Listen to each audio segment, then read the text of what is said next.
Latest Chiefs news. The Kansas City Chiefs are making moves, and the 2025 NFL Draft is shaping up to be a pivotal one for the reigning AFC champions. With the offseason in full swing, General Manager Brett Veach and head coach Andy Reid are setting the stage for another deep playoff run. But the big question remains, did the Chiefs get it right with their first 4 picks in this year's draft? I'll give you all the details, but first make sure to hit that like button if you're a true Chiefs fan. Man, in my opinion, I believe that after these adjustments we'll have an unbeatable scenario. If they organize themselves right, this team will get there. If you believe it too, comment like Go Chiefs. I believe in the Super Bowl. Let's set the stage. After a tough season and a strong playoff push, the Chiefs entered the draft with several key needs. Depth on the offensive line, help in the pass rush, and additional players on offense were all priorities. With 8 total picks, including 4 inside the top 100, Kansas City had a golden opportunity to reload for another Super Bowl run. Now, let's get right to the action. With the 31st overall pick, the Chiefs had several intriguing options left on the board. Offensive linemen like Oregon's Connor Lew and Stanford wide receiver Ellick were still available, but Kansas City went a different route. Instead, they selected edge rusher Nick Scorton from Texas A&M. Scorton began his college career at Purdue before transferring to Texas A&M, where he became a force in the SEC. In 2023, he recorded 10 sacks and 42 pressures, earning first-team All-SEC honors. He followed it up with 5 sacks and 36 pressures in 2024, showing that he can be a consistent disruptor in the backfield. The scouting report on Scorton is promising. He has a solid build, great physicality at the point of attack, and a high football IQ. But some scouts have concerns about his ability to bend around the edge effectively. Chiefs Kingdom, I know what you're thinking. Why not an offensive lineman with this pick? The Chiefs' offensive line struggled at times last season, and protecting Patrick Mahomes should be a priority. But here's the deal. Pass rushers are just as valuable, especially when you consider how Chris Jones and George Karlaftis carried the defensive line. Adding Scorton gives Kansas City another weapon on defense, and we've seen how dominant pass pressure can make a difference in big games. But that was just the beginning. With the 63rd overall pick, Kansas City addressed the offensive line, selecting Minnesota tackle ardent. Ursery, a dominant force in the Big Ten, was named the conference's 2024 Offensive Lineman of the Year. His 2023 season was particularly impressive, with him allowing just 1 sack all year, showcasing his elite pass protection skills. At 6'4", with long arms and a powerful punch, Ursery has the physical tools to make a difference at the next level. His athleticism is solid, and he has a good understanding of blocking schemes. However, his technique can be inconsistent at times, and he'll need some refinement at the NFL level. Still, taking him in the 2nd round seems like a smart move, especially given the Chiefs' need for long-term protection from Mahomes. Then, with the 66th pick, the Chiefs went back to the defensive side, selecting defensive tackle Joshua Farmer from Florida State. If you followed college football last season, you know that Florida State's defensive line was one of the most dominant in the nation. Farmer played a key role in that success, finishing 2023 with 32 tackles, 8 tackles for loss, and 4 sacks. He followed it up in 2024 with similar numbers, proving he can be a disruptive force in the trenches. His scouting report highlights his upper body strength, quick first step, and ability to shed blocks effectively. He's also got a relentless motor, something Kansas City values in its defensive linemen. The downside?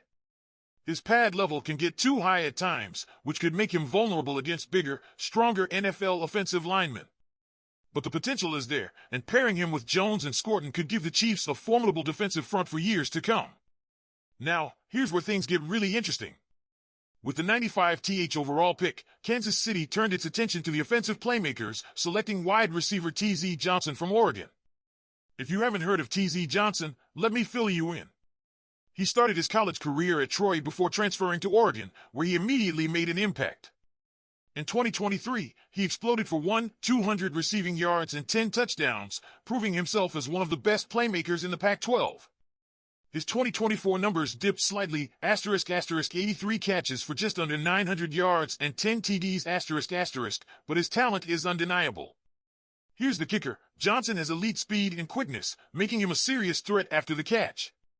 He's a dynamic playmaker who can stretch the field, something the Chiefs desperately needed last season.